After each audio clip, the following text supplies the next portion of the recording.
Shalom, untuk mendengarkan firman Tuhan, marilah kita bersatu di dalam doa.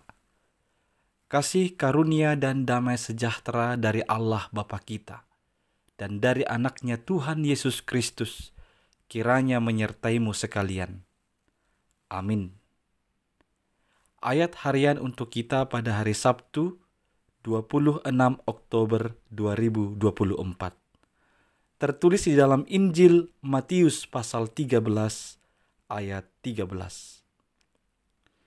Itulah sebabnya aku berkata-kata dalam perumpamaan kepada mereka. Karena sekalipun melihat, mereka tidak melihat. Dan sekalipun mendengar, mereka tidak mendengar dan tidak mengerti. Saudara-saudari yang dikasihi oleh Tuhan Yesus Kristus, seorang guru biasanya memiliki ciri khas masing-masing ketika sedang mengajar muridnya. Sejak umur 12 tahun, Yesus telah mengajar di Bait Suci. Tidak dapat dipungkiri, Yesus seringkali mengajar dengan menggunakan perumpamaan dalam metode pengajarannya. Yesus juga menjawab berbagai pertanyaan para muridnya dengan menggunakan perumpamaan. Perumpamaan hendak menegaskan sifat rahasia dari kerajaan Allah, sehingga hanya orang-orang tertentu yang dapat memahaminya. Yesus sendiri sedang melukiskan bagaimana sesungguhnya keadaan orang Yahudi pada saat itu, bahwa sekalipun melihat, mereka tidak melihat, dan sekalipun mereka mendengar, mereka tidak mendengar dan tidak mengerti.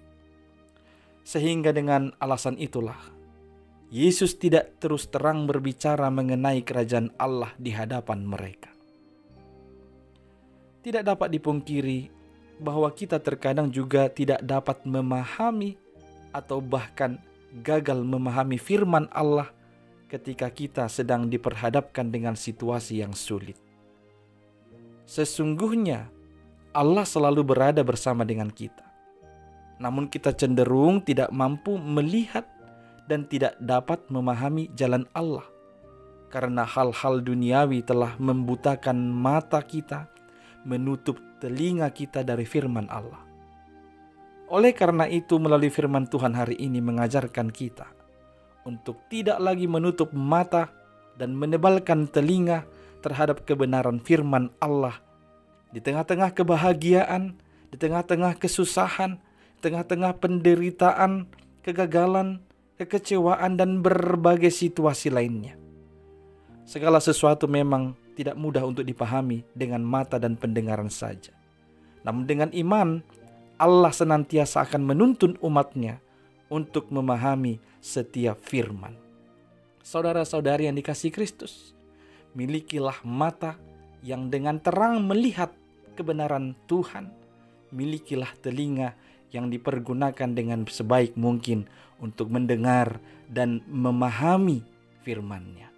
Karena hanya orang yang mendengar dan memahami firman-Nya, itulah yang akan memperoleh kehidupan yang kekal.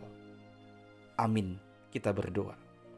Ya Tuhan Allah kami, ajarlah kami untuk senantiasa mampu melihat kebenaran firman-Mu, untuk dapat dengan peka mendengarkan kebenaran firman-Mu.